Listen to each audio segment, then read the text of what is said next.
Hello and welcome back to the all new, all different number one comics podcast, episode number 62. Bob, I would like to say that I remembered the episode number myself this time. I didn't go back and look at the episodes listed on the podcast. I just remembered it off the top of my dome. So congratulations to me. Hey, wow. By the way, the book we're doing here. By the way, we are the all new, all different number one comics podcast. We're a weekly comic book podcast where me and my co-host Bob say, hey, Bob. Hey, Bob. We take a look at a brand new first issue comic book, break down the story and art, give it somewhat of a review, and let you know if we think that you should move on to issue number 2 or not. Hey, we also talk a little bit of comic book news, and that actually exists this week. So when James Gunn decides I'm going to steal all the news. Yeah. Thank you, James Gunn. We prayed to we did our what's it called where you hope that rain happens or something. You know, we did our whatever that is. Rain. We did our offerings this week. There you go. We sacrificed a sacrificial comic book lamb to get some news, and we got it. And Bob, we're also going to talk about what's new at comic book shops this and next week. But this week, we're going to be taking a very, very deep dive into the all-new number 1. From Boom Studios' Man's Best. Bob, I can't think of the last time we did a Boom Studios book. I think it's been a minute, it's been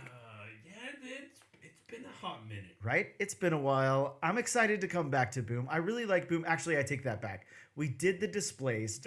That was the last time. I'm sorry. But it feels like a while. Yeah, right when I said that, I was like, wait a minute, we did the Displaced. That's Boom Studios. That is. The Displaced issue number 2 came out this week, by the way, and I cannot wait to read that book. I'm so excited. But let me not steal the thunder from Man's Best here. Of course, we want to talk about that. Before we do that, we're going to take a quick break, and we'll be right back.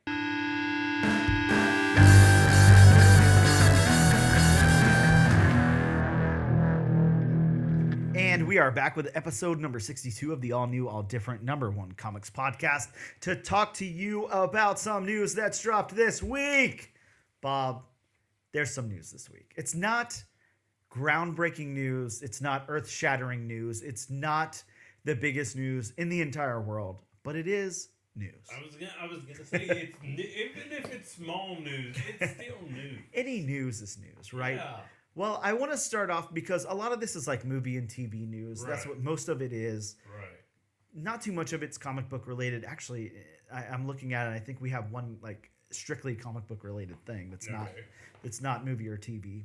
But I want to start off by saying that, I'm going to give a disclaimer right now. That's not something that I normally do. It's so disclaimer I know I was going to say, so you got to sing a disclaimer time with Dan. There you go. So I know how we both feel about Rotten Tomatoes and we feel about review sites in general because I mean, if you don't look at Rotten Tomatoes, what are you doing with your life? Right? You gotta base everything on Rotten Tomatoes. Exactly. With that being said, now again, these things are usually very skewed. Mm-hmm. I guess before I stumble all over my words here. One thing that you should always do with any review of any new property, whether it's a movie, TV show, album, whatever it is don't look at early reviews because early reviews always indicate those people who wanted to rush towards that thing, So generally they're going to be pretty favorable, mm-hmm. or if it's something that has like a massive hatred towards it, something like Madam Web or whatever, it's going to be very negative, all those kinds of things. Which we've seen in a whole lot of Marvel movies. Exactly. And it's like, I know people aren't dumb. You got to remember these caveats to things. Like, mm-hmm. You can't base your whole life around like, an early review of something, being great or bad or whatever. Like, if you want to base stuff on reviews, then trust, a reviewer that you kind of align with or like a site or whatever, that kind of, aligns with your views on things, and give it a little while. Give that thing some time to be out, for people to review it, for people to, sit on it or whatever. Because those immediate reactions are always, again, you get something that's like, really, really high. Well, the people probably just really wanted to see that thing. They're probably really stoked on it. If they went back and watched it, 3 months later, would they give it a 100%? Probably not. There'd probably be some things they would, bring down or whatever. It might still be well reviewed, but it probably isn't going to be the highest reviewed thing in the entire world or whatever. See, this is why whenever I do use or go to RottenTomatoes.com, I never pay attention to the critic score, the score on the left. I always pay attention to the audience score, the score on the right. It makes more sense. Then I give it, a few weeks before I, make my opinion, because like you just said, very early reviews. Mm-hmm. I mean, if there's negative press or people hear, stuff about it, or if it doesn't agree with, their views, then of course it's going to be negative and it's going to skew towards the negative. Whereas you give it a few weeks to breathe, then those are when the true reviews are coming in.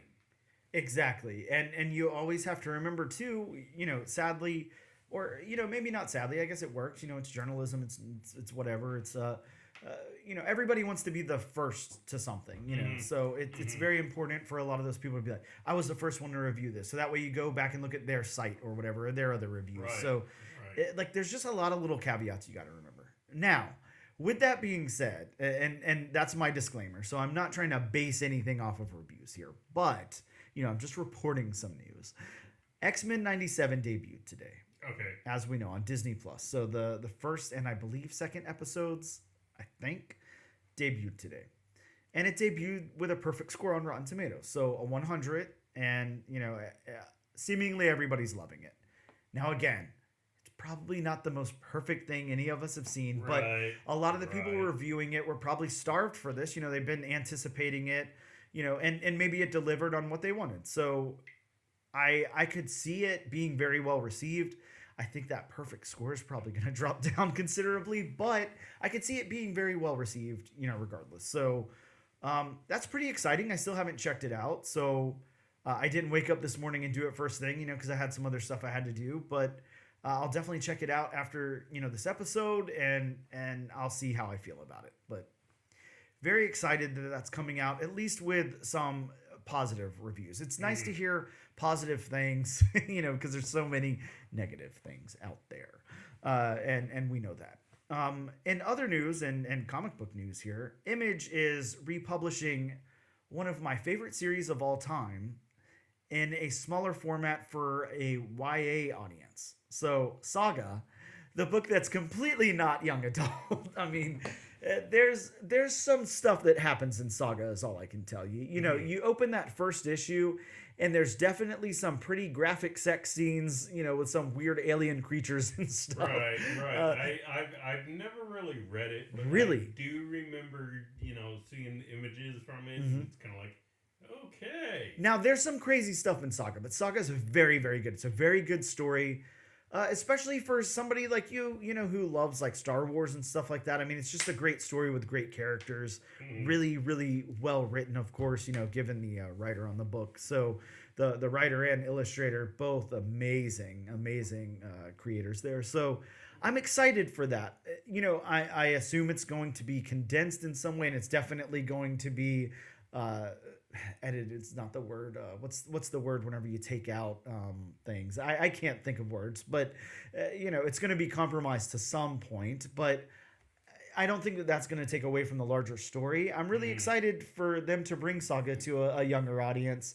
And again, I don't think that, very young people should be reading Saga in the way that it is in the comic book form. But if they can retell that story for a YA audience and republish those, I think that's cool. I'm really excited about that because it's written and illustrated really, really well. And it's such a great book. So that's really cool news as well. Bob, now we have rumblings. This isn't an official announcement. There is rumblings that a Nova film is in early development for the MCU. I don't know. I mean, I can't really take these movie rumors seriously anymore because how long has the Blade movie been talked about? Bob, the sad thing is, like, what's going on with the Blade movie? Because there's been so many things going on with it. It keeps getting pushed back and people keep dropping out of it and stuff like that. Yeah. I don't understand, like, why the Blade movie's cursed. Like, it seems like a shoe-in. Like, everybody's gonna want to see it. Maybe it's the curse of Wesley Snipes.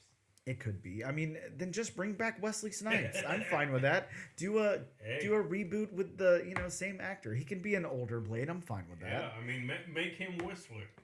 Yeah, make him a Whistler character. I mean, I got no problems. I just, I think that the time, whenever Blade came out, I'm not gonna lie, I knew who Blade was in the comics, of course, but I wasn't like a big Blade fan or anything when the movie came out. Same here. I didn't even have really any Blade comics, I don't think. Same here. I definitely didn't have Blade's first appearance, and I never have.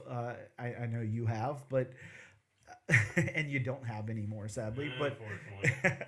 but yeah, those movies, and of course, really the first one, but those movies really cemented Blade as like a top tier Marvel character, and you would think that it would just be like a guarantee. So I don't know what the problem. I don't know what the holdup with that is, but yeah, a Nova film reportedly in early development. I don't know. I have thoughts on this because I like Nova. I think the Nova Corps is cool and all of that. Like I have no problems, but I just think there's so much more that we could be doing with the Marvel Cinematic Universe right now than introducing characters like Nova into like a solo film. I'd like to explore some other corners. My issue with a Nova film is, are they gonna make it too much like Captain Marvel? Possibly. Yeah, it possibly could be. I don't know. I again, and I've said this before in news and everything, and you and I have discussed this. I want to see those other corners of the Marvel universe explored because there's a lot out there, and just to go strictly with the superhero element of it, like I feel like there's too much fatigue right now, and it's dumb to do that. The Werewolf by Night special was like a complete breath of fresh air for everybody, and it was really well received by everyone. And why not take it down some of those paths? Why not do something darker or something lighter, just something completely different than continuing to go down that like superhero route? You just want Squirrel Girl. I mean, I would definitely take Squirrel Girl. Give me a Squirrel. Throw a team together. Give me Squirrel Girl. Give me Howard the Duck. Give me some of those characters. Spider Ham. I mean, Spider Ham's already been in a movie, but bring him back.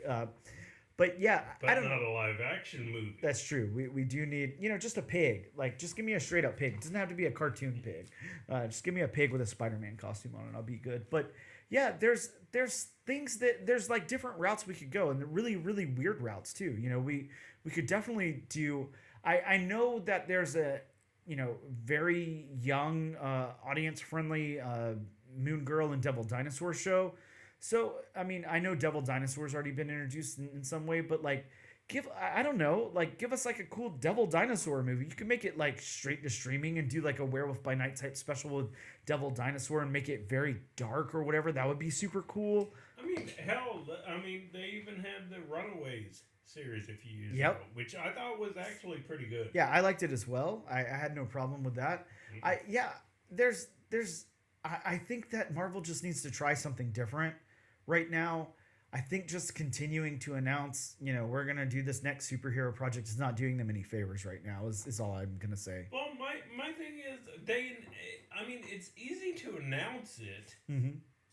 but they announce it like 5 years in advance, yeah. and they don't do anything. Yeah, that's a big problem too. I mean, maybe they're announcing things to gauge interest. I don't know. And then you lock down these actors. Mm-hmm.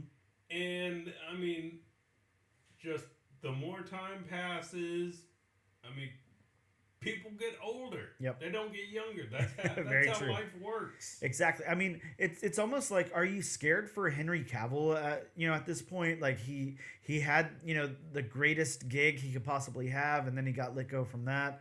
And, like, now he still wants to, really be involved in, like, some kind of franchise, from one of these big two, in the cinematic aspects. And it's not, like you said, he's not getting younger. I heard that, I saw some news reported that he would really like to play Wolverine. Like, I don't see, that really happening. I think the perfect part for him, and a lot of people are gonna say this is just a cop out. I think he should be Captain Britain. That would be cool. I could definitely see that. Huh. Very interesting. Well, moving on, you and I just watched a little trailer. It's not anything that either of us are that familiar with, so it's pretty much an introduction to us. I do know that the characters exist. Have I ever read one of their comics? Absolutely not. But Netflix has Dead Boy Detectives premiering on April 25th, and we watched the teaser trailer for that. And before we kind of break it down, and we both just watched it once, and like this, on our own, so there's not going to be a whole lot to talk about here. But let me introduce the characters for anybody who doesn't know.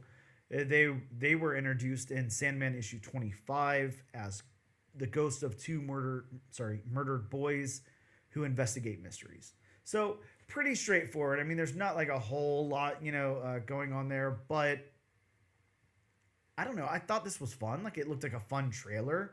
You had some comparisons, if you want to throw those out. Mm-hmm.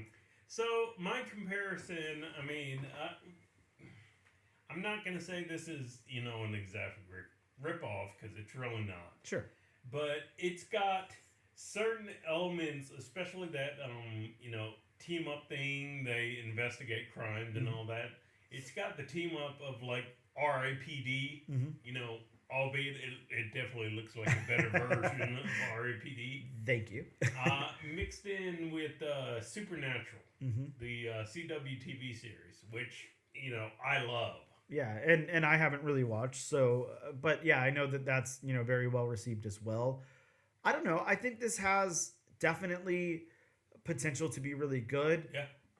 It looks probably a little more, I don't know, lighthearted than I would assume for like something in the Sandman universe. But with that being said, like, it looks like a lot of fun. I would like to watch it. Unfortunately, it's on Netflix, so we know I won't be watching it. But I'm not a Netflix fan or subscriber, so I don't have any way to watch that. But, maybe if it moves somewhere one day, or if somebody wants to have like a viewing party, I'll go and check it out. But yeah, it looks like a lot of fun. I definitely love to see it. It was a fun trailer. I can't, recall much that happened in it. It's basically like you're getting a glimpse of this world and getting introduced to the two boys as dead boy detectives. Mm-hmm. I don't know. Sounds like fun. Those are really my only thoughts on it, unless you have anything else you want to say about it. No, you summed it up about right. Now, next up, this might be like, I know you know this news already, so it's not going to surprise you. But we might have a lot to say. We might just, say the headline and move on. I don't know. We're gonna see what happens here. But a Popeye movie is in development with a Sopranos screenwriter attached. Don't really have an opinion on it. It doesn't have Robin Williams in it. Yep. I think it's unnecessary. Well, it's definitely unnecessary, but of course, we have to bleed dry any IP that we can, for nostalgic purposes and monetary, I don't know words, but, reasons. I don't have a problem. Number one, I'm really, really hoping that they keep it live action, because if they do animated or CG or something, I have no interest whatsoever. But I mean, that's just the Popeye cartoon. Yeah, exactly. I honestly have no interest if they do that. But I'm with you that Robin Williams and who played Olive Oil? I can't remember the actress name now. Is it a lady from The Shining or something? Oh God, that's. We do have the internet at our hands here, but yeah. Look, the entire listening audience is like, you idiots! It's this actress. I know her well because I like the Rocky films. Oh, she was in Rocky. Okay, Shelley Duvall. Yeah, I definitely didn't look on Wikipedia right then. I swear, but yeah, I think that Popeye was perfectly captured by those two. Yeah. So I'm kind of with you. Like, I don't see necessarily a reason. Now, there's not ever a reason for a movie to come out. It just comes out and it can either be good or bad. Whatever.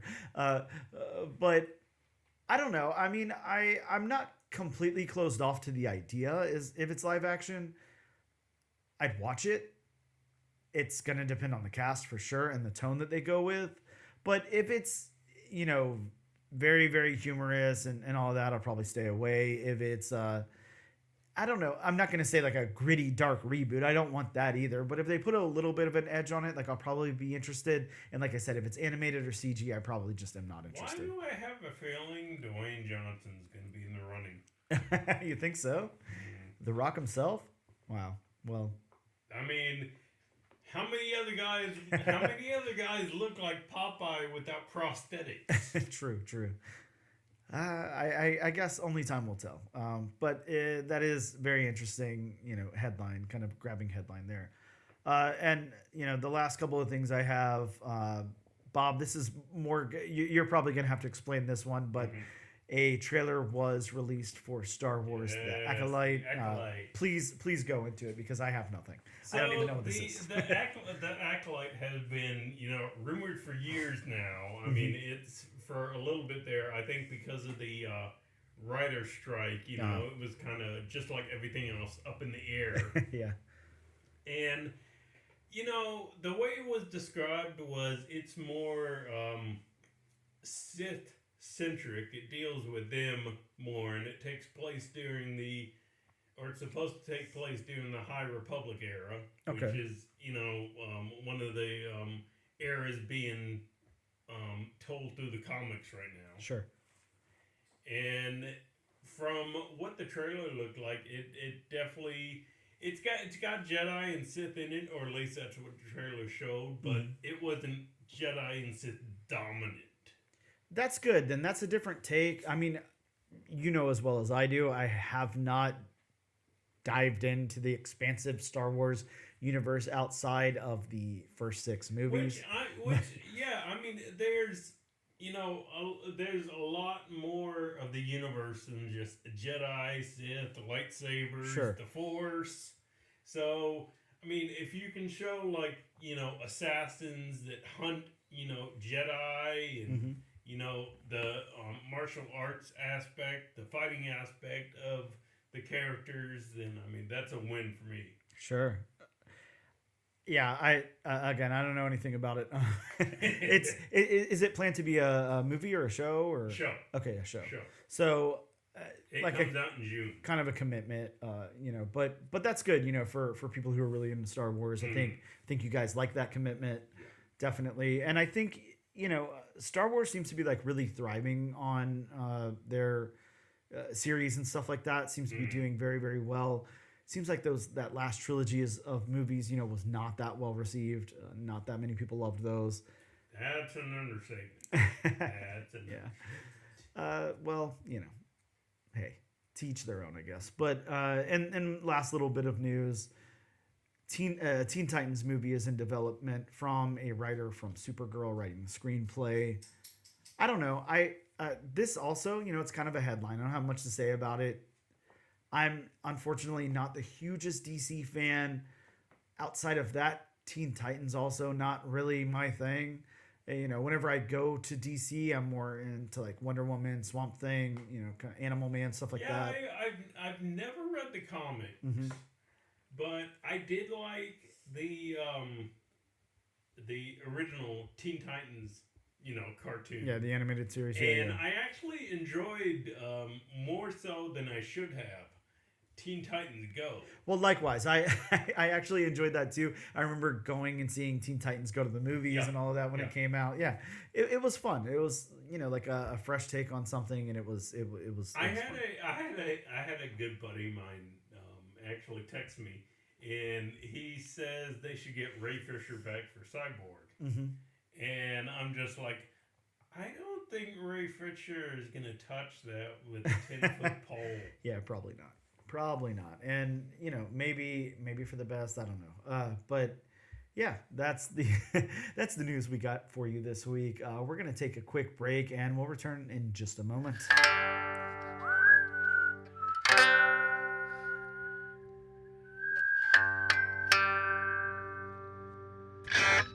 And we are back with episode number 62 of the all new, all different number one comics podcast. Bob, let's hit them with some of the new comics that are out in shops this very week. So, starting us off from Marvel Comics, we have Fantastic Four, issue number 18. And this one is introducing an all-new Shield. We've also got Jango Fett, issue number 1, with the first appearance of Y399. I love the name of that character. I don't know why. And well, I mean, it's a droid. Yeah.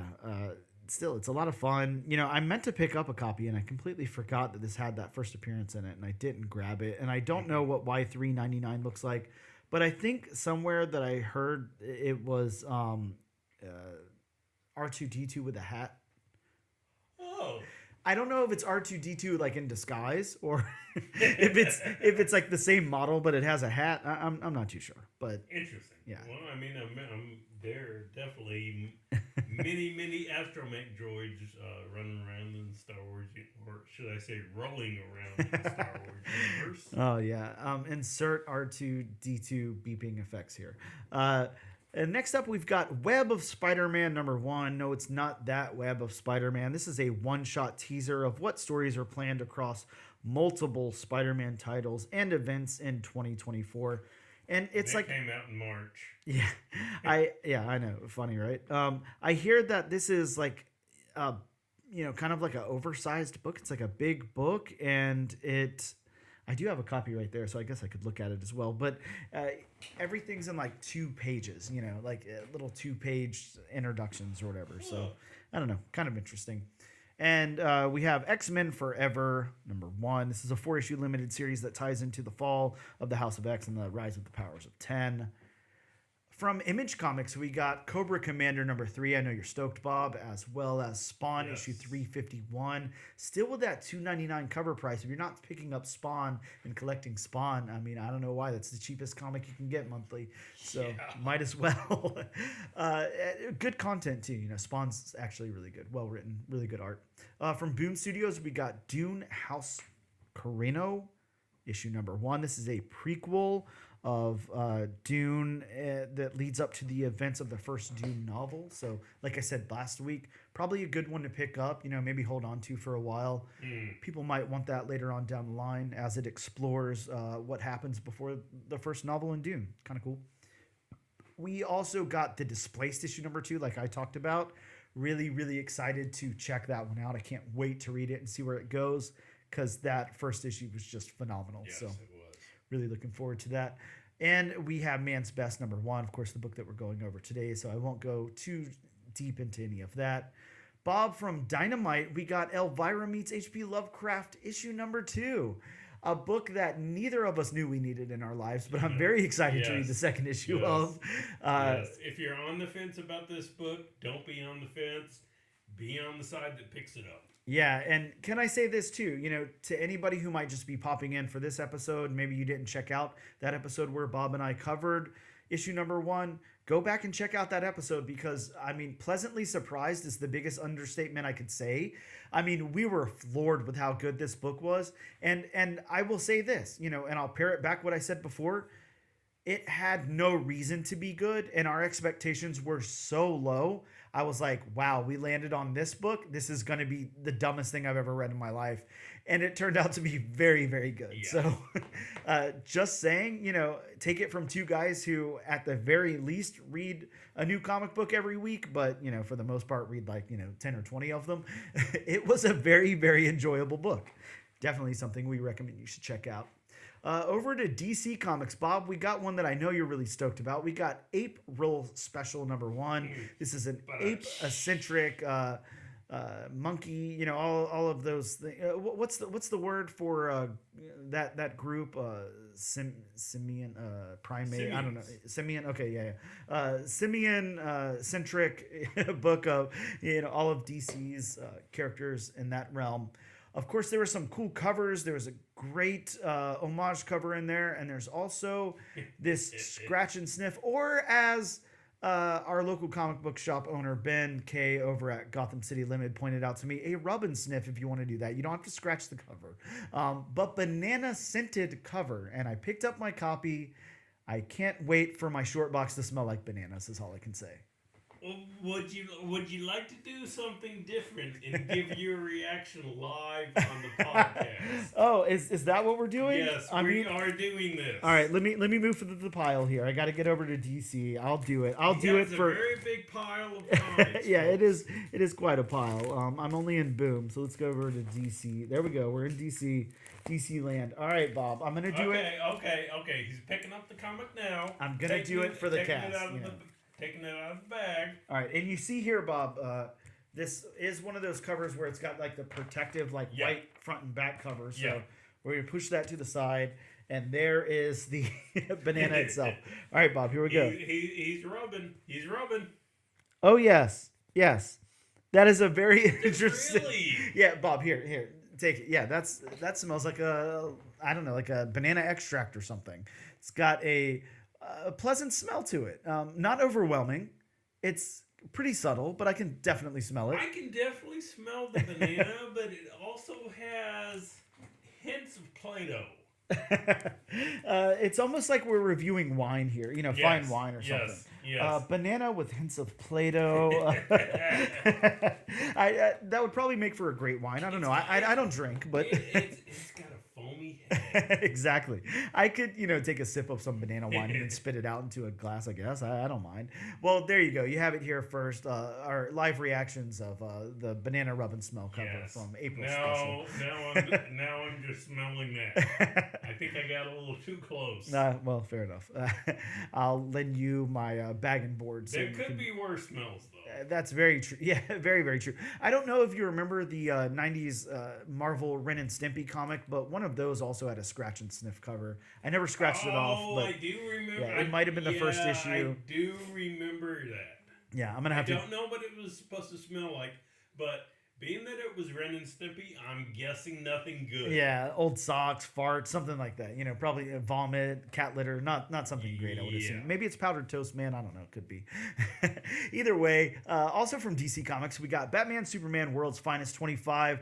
Bob, this one has the origin of Lex Luthor and Joker's first meeting. I can't believe it. The two characters met up. Wow, what a great thing to document in this comic book. Everyone should go out and buy 25 copies of it. I can't say anything. I'm literally speechless. It's kind of like, yes. Yeah. Okay. Who cares? Yeah. I guess if you're like a huge Lex head or Joker fan, maybe. I like maybe some it's cool. Joker. Hi, Joker. I'm Lex. They shake hands and then walk off screen, and that's. Well, I mean, they shake hands, but of course, Lex gets buzzed by the... I was gonna say, can we bring back some really old, old school Joker or something, like the campy Joker, do something fun? Yeah, I like that. We also got limited collector's edition number 51, and this sounds like a really weird title. It is, and I'll kind of explain it to you guys whenever I have it up here, but it is a reprint of limited collector's edition 51, which collects Ra's al Ghul's Saga and Batman 232, 242, and 244.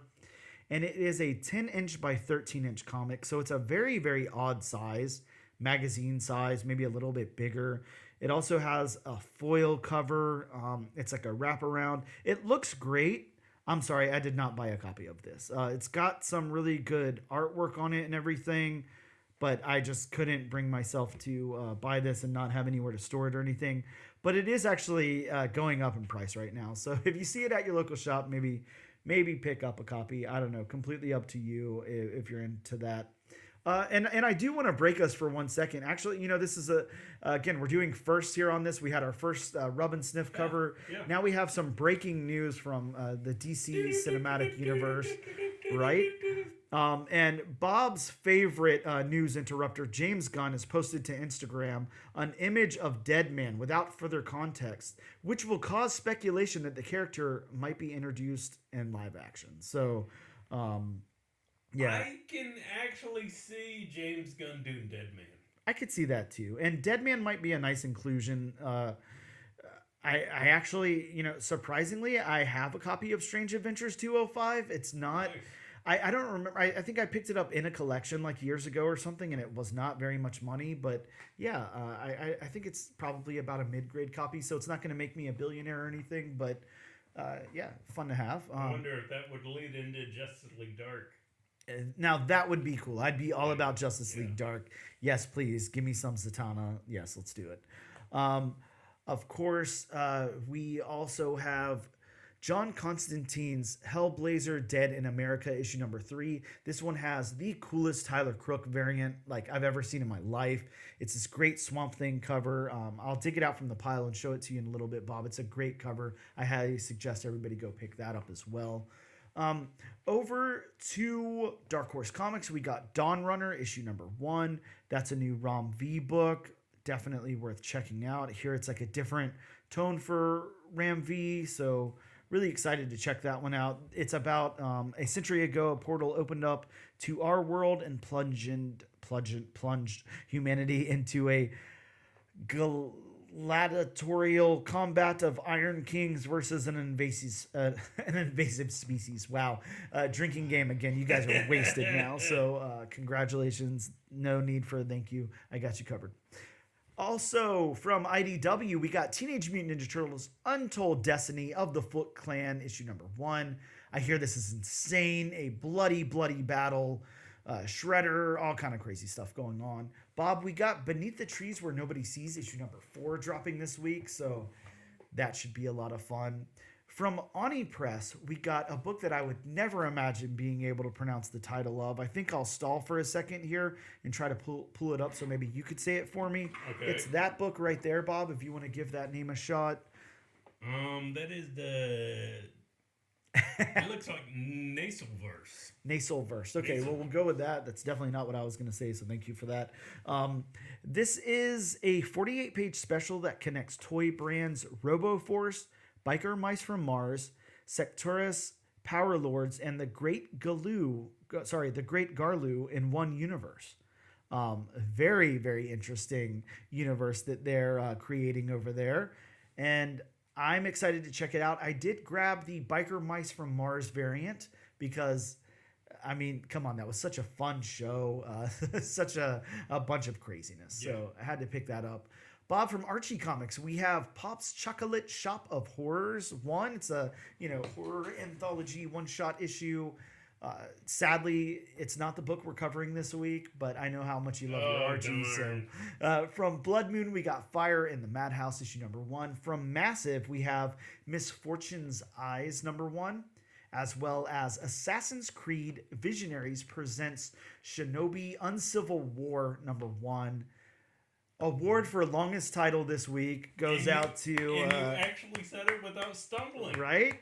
Congratulations, Massive. You guys have a long title this week. Great job. From Valiant Comics, we got Bloodshot Unleashed Reloaded, number 1. Second place for longest title of the week. And from Dead Sky Publishing, a new publisher to me, we have D-Prog, issue number 1. Very excited to check that one out. Sounds great. Those are some of the new books that are coming out this week. So check those out. We're going to take a quick break, and we'll be back in just a moment to talk about Man's Best, issue number 1.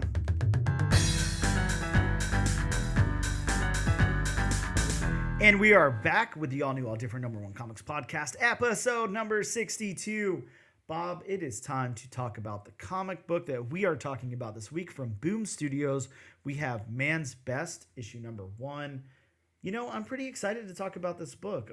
There's a lot here to unpack. But before we do that, let me read from Boom Studios' own site, their solicitation for the book. Homeward bound on an alien world, Man's Best follows 3 emotional support pets living on the Starship Horizon, a spacecraft searching for a new home to house humanity compromised by bad decisions and corporate greed. Oh no, that sounds a little too familiar to real life. Yeah. But after the ship crashes and the crew is captured, these loyal pets are their owner's only hope.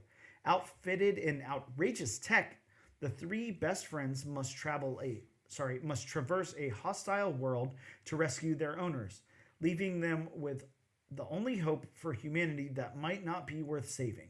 In a harrowing adventure, the pets are faced with challenges that threaten to destroy their most valuable treasure, their friendship. Oh. Aww. I would love to insert like a whole audience awe. Yeah. Like I think I'll grab one from like Full House or something, you know. Maybe I'll get some of those I mean, if you're gonna grab a reaction, make it Full House. right? I'm hoping I can find like, you know, maybe one day we'll find like a comic book where somebody's kissing and we can get the cool like Saved by the Bell like I love those things. I mean, those are my absolute favorite. The laugh tracks. Yeah, laugh tracks are actually a great thing. It's no joke. Let's talk about these creators for a second before I go into my synopsis. And that would be, Bob, you're either going to be proud of me or very disappointed. We're going to see which one happens first. We're going to say this is written by Pornsak. Damn it, I messed up. Oh, man. I thought I was close. I wasn't close. Pornsak Pichetshote. Yes. That's how I'll say it. He is a Thai native, so obviously his name was not going to be easy for me to say there. But apparently not. I got it on the second run, so I'm semi proud of myself. I mean, it only took you 2 tries. Right? Yeah, that's not too bad, right? No. 2's not too bad. No. I'm not going to go over all of Pornsak's credits here like I normally do, only because you really got to take a deep dive and really look, because Pornsak has been an editor and an assistant editor and all that for a very, very long time on a lot of titles, you know, going all the way back to like 2003. So, Ooh, wow. yeah, a little hard for me to... He's done things. Oh, yeah, definitely. But speaking of done things, Bob, are you familiar with the Image comic The Good Asian? No.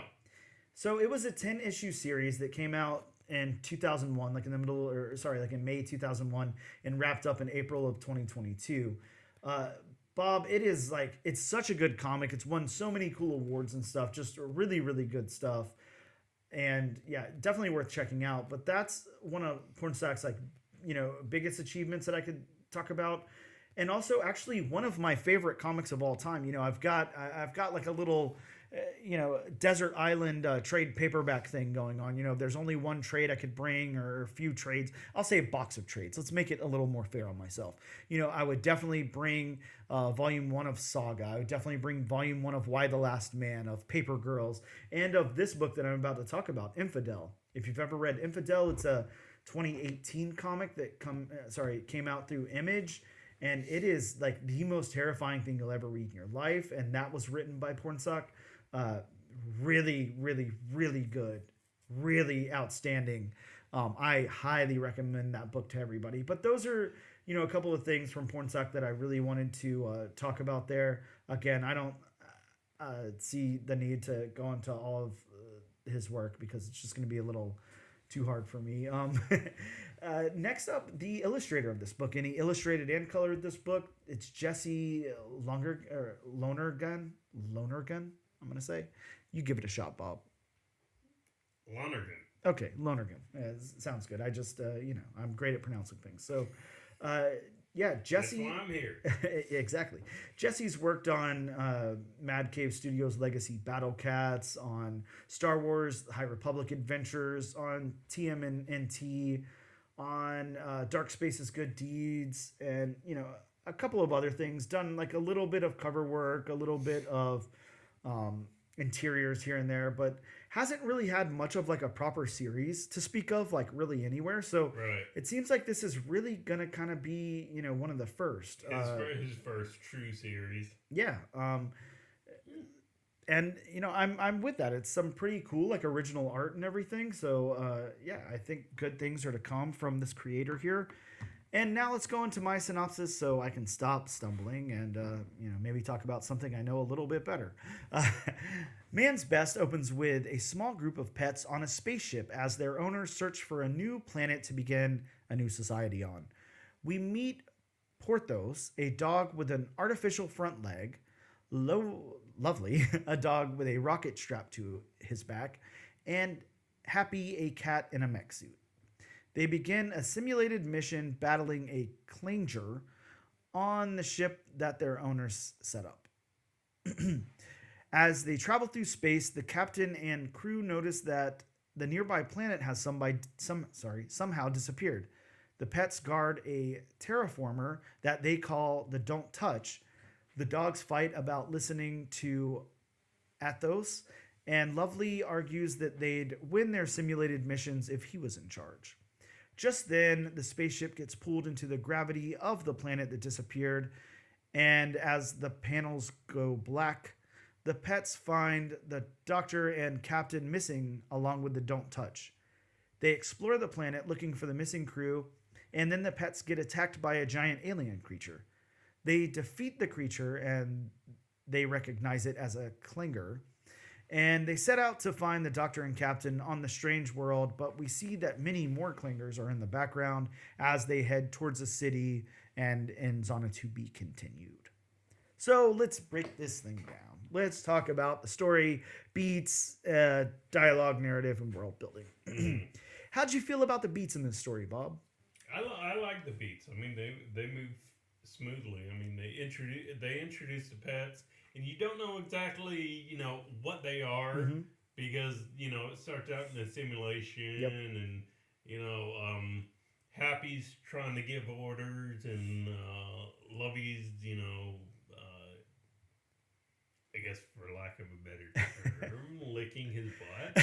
Yeah. And doing, of course, being a bulldog, I mean, of course, that's kind of expected. And then, Athos kind of, runs in head first, and that's when it all, goes sideways. And then you find out it's a simulation, and then you find out, they're emotional support animals, and, and I mean, they're not really meant to fight, anything. I mean, that's just a way for the humans to pass the time. And then it, just goes through the, the loneliness in space, and the animals trying to cheer everybody up, protect everybody. And then, the whole thing with the planet all of a sudden showing up, and it's pulling them in, and then you get the animals waking up and going to find their people. Yeah, I agree. It was very straightforward. It played kind of like an episode of a cartoon or something, or maybe like, part of a movie or whatever. It was straightforward. The narrative, structure and everything was really good. I actually, liked it quite a bit. The only thing that I was like a little hesitant to, praise here, and it might not be the beats, it might fit more into the narrative or possibly the dialogue, is I got a little tripped up here and there, like identifying what animal's name was what. Like there wasn't enough. Yeah, that happened to me. That happened to me a couple of times, and I just think that's more narrative. On the narrative side of things. I mean, it wasn't bad. Just there were a couple of times here and there where it could have been a little clearer. Yeah, I would like to be able, first and foremost to identify who's who. I think that's important, and be able to name those characters. I don't even have a problem with, something like the old, like Tales of the Crypt or something, where it has, those characters listed on the cover with little, text underneath saying who they are. I'm fine with that. Or maybe like a first interior page or something, the back of the front cover, listing a few of the important characters and their names. Because when it doesn't fit narratively into the story, for you to continue to call the characters by name and us to identify with them, then I think something should be done. I think that should be, that kind of thing should be like run past an editor or something, and somebody should say, hey, let's, try to step this up a little bit. But with that being said, I think that, as far as the story beats go, yeah, they were very straightforward, and it was laid out very, very well. It was crafted very masterfully, and I really liked the way this story was told. Again, like knowing Pornsak from Infidel, I really trust what Pornsak's doing here. I have a lot of faith in his storytelling. So, really, really good on the beats. I kind of glossed over the narrative a little bit, and it's something I want to go a little bit more into. I don't want to take too much time on it, but the narrative of the overall story was, I liked it. It switched perspectives like a little bit, which I don't have a problem with. I'm perfectly fine with. I think that, again, the only thing I'm going to say is we could have possibly made it a little bit easier to identify those characters by name. But I do think, the structure of the narrative in this book worked very well, as well as the dialogue. I think that the dialogue was good, and everybody had a pretty individualized voice. We're able to definitely, just off the tone of what these animals were saying, able to tell who was who. It just was hard to like place them with a name sometimes. How'd you feel about the dialogue and narrative? I mean, the dialogue was basically, pets. Yeah. I mean, you had the, you had the captain who was just, pretty much all business, and you had the doc, which of course is the owner of the emotional support animals. So I mean, there were those moments in the comics where you could definitely tell that she was struggling with something. So I thought the dialogue worked, and except for the identifiability of, if that's a word, of I think so. certain characters, the animals. I thought their narrative worked. Yeah, I agree with you. How about the world building then? I think that that's important, even though we don't have much of a world to go off of. It's like, a world building in a spaceship. But The ship, yeah. and then you get the planet at the end. I thought that this was fleshed out really nicely. I thought that there was a lot here. It felt very lived in.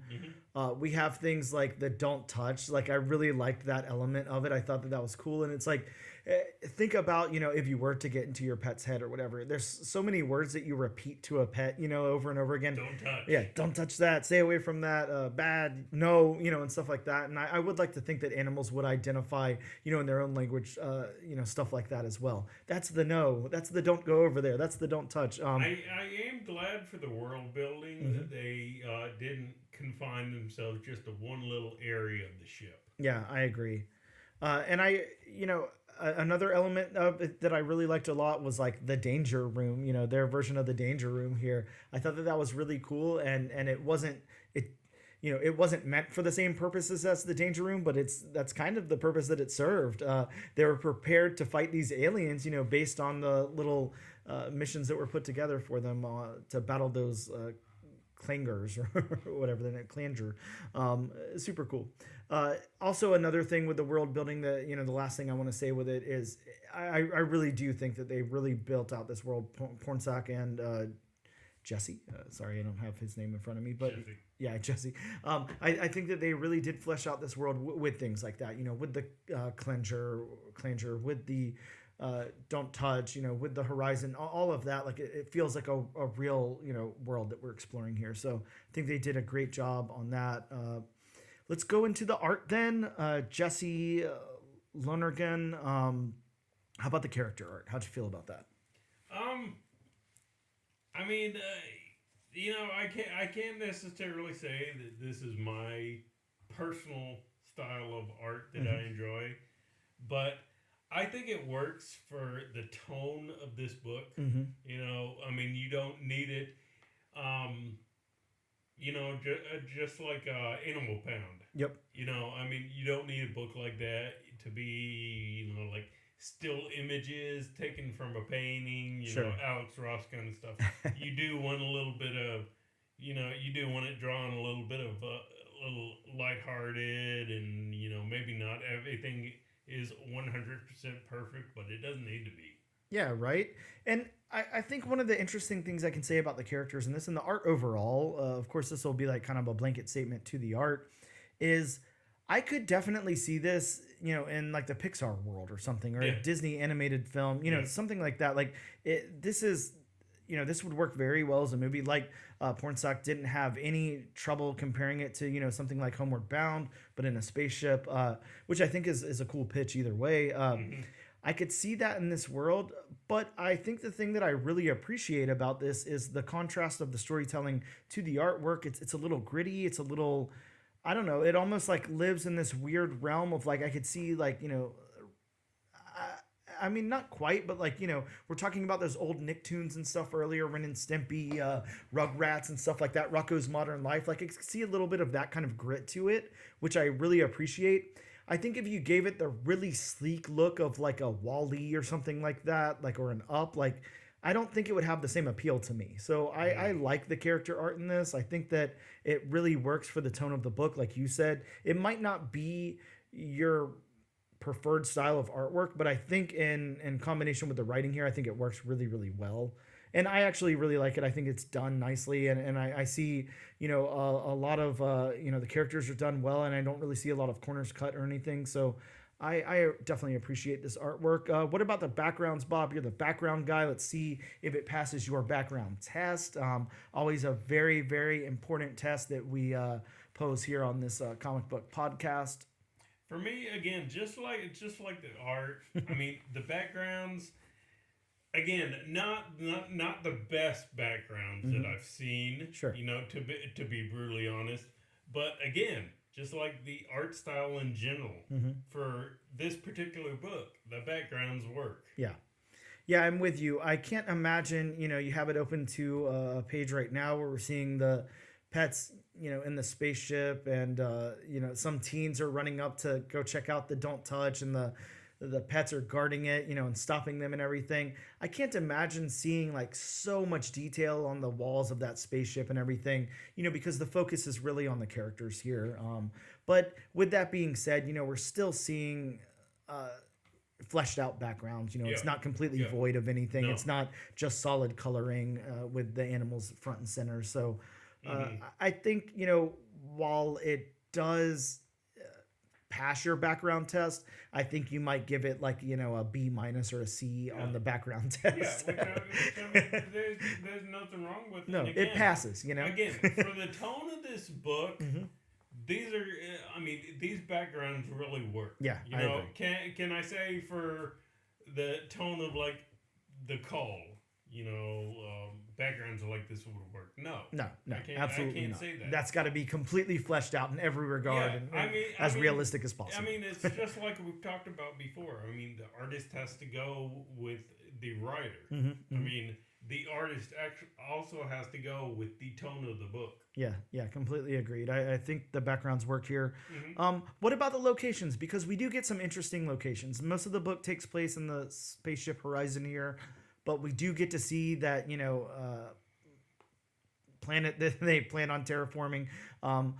We do get to see, glimpses of other things. So what did you think about the locations in this book? Yeah, the locations definitely work. You get to the planet. It looks like you're kind of Matrix style, area. And I like that background, the sky, it's pink instead of a blue or a white or something, or really like a yellow or anything. Kind of very interesting. I love the fact that whenever we see the planet as the ship's getting pulled into its gravity, it's so odd looking. There's these like blocks of color, and it's very weird. I wonder what the hell this planet is and all of that. Hopefully, the next few issues will go into some of that. I hope they explore that some, because it's very interesting looking. I do like that. So let's talk about the last thing, the colors then. And like I said, this book is colored by Jesse, so it's illustrated and colored by. So what did we think about the colors here? Very nice, very lighthearted style choices of colors. Yeah, and probably back to drinking games. You could drink every time we talk about colors, and I say muted palette, but I think that the muted palette in this works really, really well, because we're in the drabness of space. It's dark out. We have the artificial lighting in the spaceship and everything, and then whenever we're in the simulated danger room and everything, it's more brightly lit and everything. It's a very interesting palette for this book.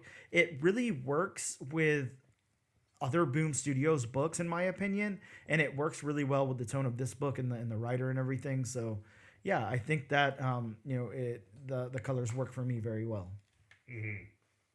So with that being said, of course, the thesis of the podcast, Bob, we have the question of the podcast. Is this enough for you to move on to issue number 2, or you to recommend that our listeners move on to issue number 2?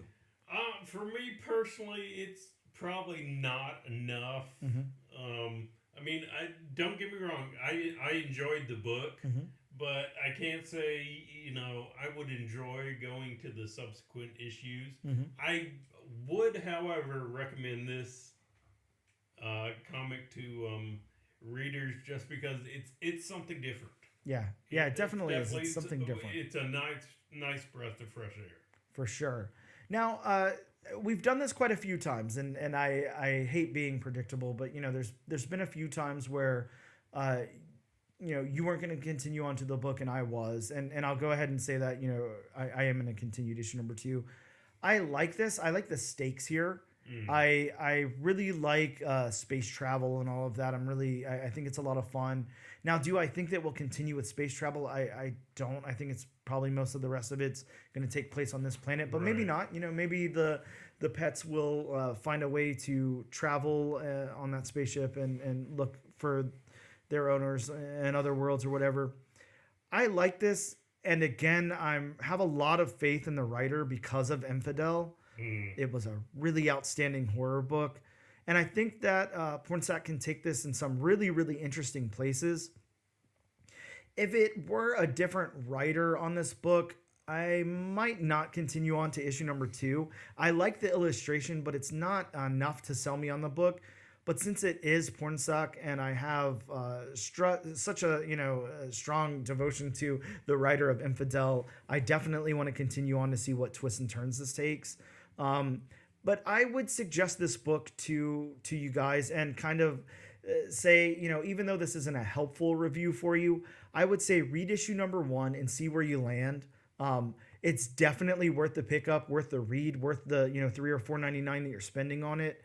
Absolutely a good book to have in your collection, and then decide if you want to move on to issue number 2 or not. So while that doesn't quite do, what the point of us on this podcast is, I still think that you are going to have to judge this one for yourself. And neither one of us can really tell you if it's going to fit what you enjoy about comics or not. With that being said, we're going to take a quick break and we'll return in just a moment.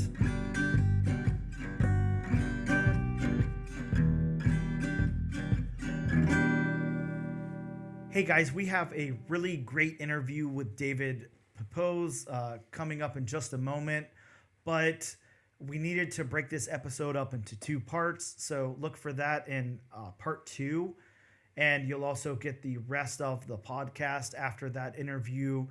Obviously the parts where we go over the books for next week and our pick of next week. So make sure you check out part 2 of the All New, All Different Number 1 Comics podcast, episode number 62, for the David Pepose interview and the rest of the podcast. Thank you guys.